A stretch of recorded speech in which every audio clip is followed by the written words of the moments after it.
Nossa aula de hoje é sobre triângulo de Pascal. Então, olha só, triângulo de Pascal é um triângulo. A gente pode escrevê-lo, representá-lo de duas formas diferentes. Olha só, eu vou fazer da seguinte forma, vou representar ele como um triângulo retângulo, tá? A gente tem as linhas e as colunas desse triângulo, que de forma conveniente eu vou fazer o seguinte: vou chamar de linha 0, linha 1, linha 2, linha 3, linha 4, linha 5, linha 6 e assim por diante, ok? E temos as colunas também. Primeiro eu vou fazer os valores. O triângulo de Pascal é um triângulo que sempre inicia com 1 e sempre termina com 1 cada linha também, tá? Então, vai ser assim, ó, a primeira linha é só o número 1, que é a linha 0, a segunda tem 1, a próxima a gente vai somando 1 mais 1, 2 e finaliza com 1. Ela sempre inicia e termina por 1. Aqui, 1 mais 2, 3, 2 mais 1, 3 e finaliza com 1. 1 mais 3, 4, 3 mais 3, 6, 3 mais 1, 4 e finaliza com 1.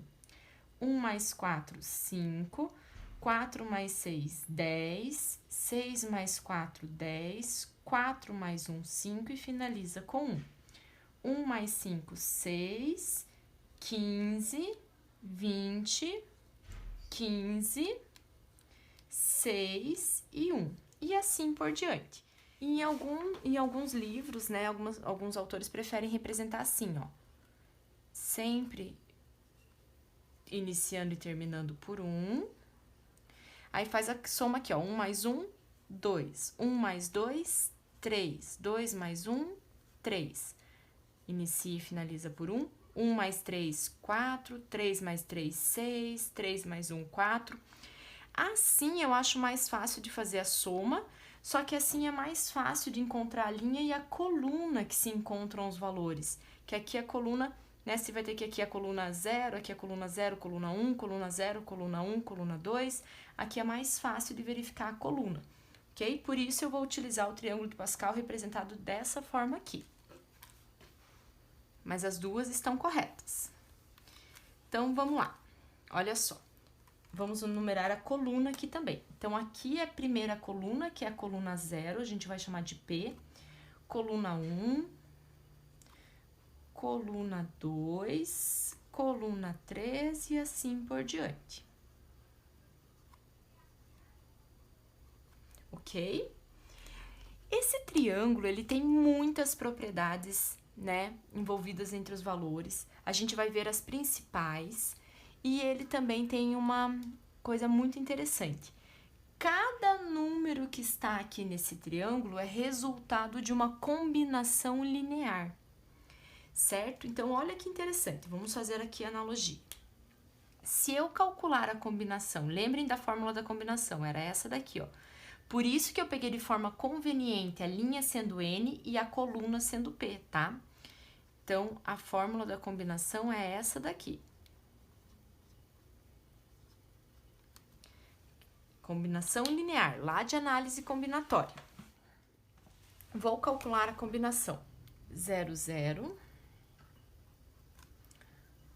1, 0, 1, 1, 2, 0, 2, 1, 2, 2. E posso continuar fazendo isso. Se você substituir aqui na fórmula, o N é o valor de baixo, o P é o de cima, calcular, lembrem que 0 fatorial é 1. Esse cálculo para 0, 0 vai dar 1. Aqui, se você calcular substituindo o N por 1 e o P por 0, também vai dar 1. Substituindo por 1 e 1, também vai dar 1. Façam um cálculo, confiram. Por 2 e 0 vai dar 1, tá? Por 2 e 1 vai dar 2. Por 2 e 2 vai dar 1. Se você observar, os resultados das combinações são exatamente os valores do triângulo. Observem que o N é a linha e o P é coluna. Vamos fazer aqui, ó, vamos pegar um aleatório agora. Eu quero calcular a combinação 4, 3. Então, vocês vêm aqui na linha 4, na coluna 3.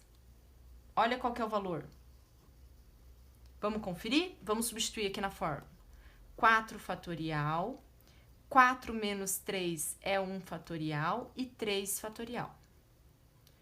4 vezes 3, 3 fatorial, deu 4. Então, realmente, tá? Vamos fazer mais uma. Quero a combinação 5, 2. 5 fatorial, 5 menos 2, 3 fatorial, 2 fatorial. Estou substituindo na fórmula. O N vale 5, P vale 2. 5 vezes 4 vezes 3, parei aqui para simplificar. 2 fatorial é 2 vezes 1, que é 2, vai dar 10. Olhem no triângulo de Pascal, deixa eu pegar outra cor aqui. O N vale 5, então eu vou lá na linha 5, tá aqui, coluna 2, olha lá, P2, só não esquece do zero, que começa do zero. Coluna 2 é essa, não é a segunda coluna, é a coluna 2, tá? A primeira coluna é 0, a segunda coluna é 1, a terceira coluna é quando P é 2. Olha que valor que tem aqui, 10, exatamente o resultado da combinação. Então, resumindo, cada número que está aqui no triângulo de Pascal, que satisfaz aquela construção que a gente fez, inicia por 1, termina por 1 cada linha, vou somando os termos de cima para achar os termos de baixo. Cada valor que tem nesse triângulo de Pascal é resultado de uma combinação. De que forma?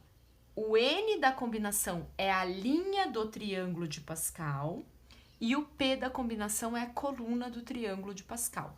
Então, eu consigo achar qualquer resultado de combinação olhando para o triângulo. Ah, então por que a gente tem que aprender a fórmula? Gente, se for uma combinação, sei lá, N igual a 50, alguma coisa assim, não convém fazer esse triângulo para muitas linhas, tá? Tem que saber a fórmula, até porque é para calcular os problemas de análise combinatória e tudo mais, ok? Mas lembrem, cada número que está aqui, se você olhar a linha e olhar a coluna, você tem o resultado da combinação. Quer ver? Vamos fazer mais um exemplo. Peguei esse valor aqui, ó. Linha 6, coluna 2. Quer dizer que a combinação 6, 2 dá 15. Simples assim, fácil, né? É só olhar a linha e olhar a coluna. Mas esse triângulo tem outras propriedades aqui nele. Vamos ver as principais. Então, agora a gente vai ver algumas propriedades, algumas conclusões que a gente pode ter, né? Do triângulo de Pascal e também das combinações. Então, primeira coisa, se o triângulo de Pascal, todos os números que estão aqui são resultados de combinações lineares e ele sempre inicia por 1 e sempre termina por 1, qual que é a primeira conclusão que a gente pode ter sobre as combinações? Que sempre que a gente fizer uma combinação, olha lá, quando P é 0, a resposta vai ser 1. Então, qualquer combinação N0, não interessa a linha, pessoal. Qualquer combinação que está na coluna onde P é igual a 0, a resposta dela é 1, sempre. Segunda observação.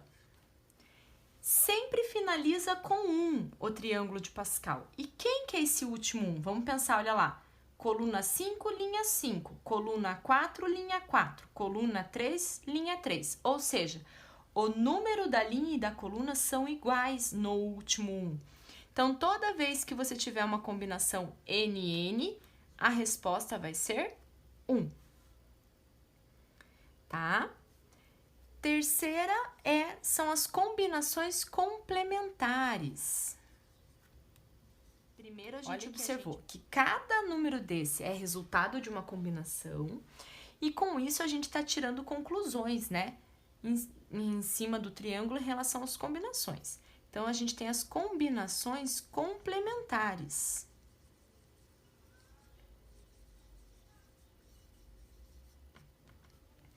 Que aqui no triângulo a gente pode chamar de termos equidistantes.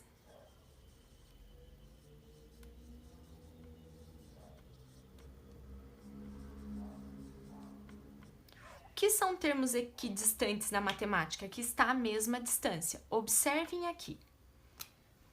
Termos a mesma distância. O primeiro e o último são iguais. O segundo e o penúltimo são iguais. O terceiro e o antepenúltimo também. Sobrou só o 20 sozinho, porque aqui é uma quantidade ímpar de valores. Olha na de cima. 1 e 1 são iguais. 5 e 5 são iguais. 10 e 10 são iguais. Então, se você observar, existe uma simetria no triângulo. Primeiro com o último, segundo com o penúltimo e assim vai. Os termos equidistantes, certo? Que estão à mesma distância. O primeiro com o último, o penúltimo com o segundo e assim vai até chegar no termo do meio, se for uma quantidade ímpar de valores. Então, aqui no triângulo a gente chama de termos equidistantes. Lá nas combinações a gente vai chamar de combinações complementares. São combinações que dão o mesmo valor. Então, vamos tentar achar um padrão, uma regra aí. Vamos olhar esses dois números que são iguais. Qual é a linha e a coluna desse número? 5, 2. Então, é a combinação 5, 2. E ela é igual a 5, 3. Vamos escrever uns 3 exemplos para a gente tentar chegar em alguma conclusão. Vamos escolher outros dois que são iguais aí. Vou escolher esse e esse. 6, 1, tá na linha 6, na coluna 1. E 6, 5, linha 6, coluna 5. Mais um exemplo. E aí, qual o exemplo que a gente pode pegar aqui? Vou pegar o 15, 15. Coluna 6, perdão, linha 6, coluna 2, linha 6, coluna 4. Galera, conseguem descobrir alguma regra? Primeiro, a linha é sempre a mesma. Então, as combinações complementares são combinações que estão na mesma linha, no mesmo valor de n. E o que vocês podem me dizer sobre o P, sobre a coluna do triângulo de Pascal? 2 mais 3 fecha 5. 1 mais 5 fecha 6. 2 mais 4 fecha 6. Ou seja, se eu somar o valor de P e o valor de P dessas combinações, tem que fechar o N, tem que fechar o total. Matematicamente, a gente pode escrever assim, ó. P e N menos P. Quanto falta, né, para fechar o N, quer ver? Vamos fazer um outro exemplo para ficar bem claro. Se eu escolher a combinação 10, 7. 10 elementos tomados de 7 em 7. Vai ser igual à combinação 10. Faça essa conta, ó. N menos P. 10 menos 7. 3. É quanto falta? 7 mais 3 fechou 10. Então, se eu construísse esse triângulo até a linha 10, observasse a coluna P igual a 3 e a coluna P igual a 7, os dois valores seriam iguais. Isso são combinações complementares, ou uma complementa a outra. Se eu somar 7 mais 3, fecha o total N, que é 10, no caso ali do exemplo. E aqui no triângulo a gente pode chamar de termos equidistantes, ok?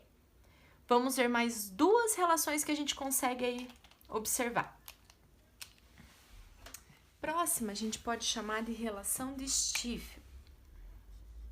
Não sei se é realmente assim que fala.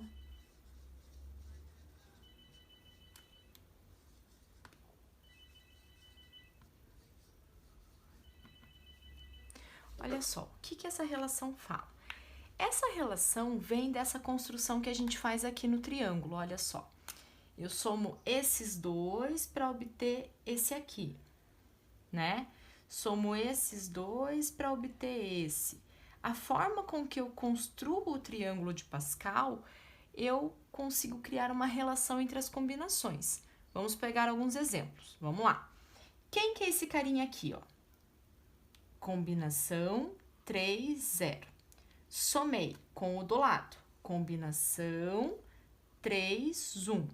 Quem que eu obtive? Esse daqui, que é o 4, 1. Vamos pegar o do lado. Se eu pegar esse carinha aqui, 3, 1. E somar com o próximo, 3, 2. Quem que eu obtenho se eu somar esses dois? O de baixo? 4, 2. Tá? Vamos pegar um aleatório aqui, ó. esse. Se eu somar, eu obtenho de baixo. Então, olha lá. 5, 2, mais 5, 3, obtenho a combinação 6, 3. 6 elementos tomados de 3 em 3. E agora vamos criar uma regra aí. Primeira coisa que a gente tem que observar. As combinações que a gente soma estão no mesmo valor de n, estão na mesma linha. Porque esse é o método que eu construí esse triângulo. Somo dois valores e escrevo embaixo. Somo dois valores e escrevo embaixo. E assim vai. Então, primeira coisa, as duas combinações que eu estou somando têm o mesmo valor de n. Estão na mesma linha. E, olha lá, era 5, 5 deu 6. 3, 3 deu 4. 3, 3 deu 4. Vai parar na linha seguinte, n mais 1. Ok? Que mais? Vamos observar o P agora, coluna. Eu sempre somo colunas consecutivas. Olha lá, 0, 1, 1, 2, 2, 3. Eu somo P, P mais 1, a próxima. E olha aqui, quando era 1, ficou 1. Quando era 2, ficou 2. Quando é 3, ficou 3. Ele fica o segundo valor aqui, P mais 1. Ou tem livros que escrevem assim, n menos 1, n menos 1. Aí para na resposta no n, certo? P menos 1 e P. E daí vai ficar P. Tanto faz, as duas dizem a mesma coisa. Tá dizendo aqui, ó, que é a mesma linha. E a resposta para na próxima, uma unidade a mais. Aqui, colunas consecutivas e para no maior valor, ó, P mais 1, aqui o maior valor é P, parou no P. As duas fórmulas estão certas, são duas formas diferentes de escrever a relação. Certo? Vamos fazer um exemplo aqui só para fechar. Então, se eu tenho lá uma combinação na linha 10, coluna 3, somo com uma combinação na linha 10, coluna 4, colunas consecutivas. Eu vou parar na linha 11 e na coluna 4. Conclusão, se eu somar o valor da combinação de 10 elementos agrupados de 3 em 3, mais a combinação de 10 elementos agrupados de 4 em 4, o resultado dessa soma vai ser a combinação de 11 elementos agrupados de 4 em 4.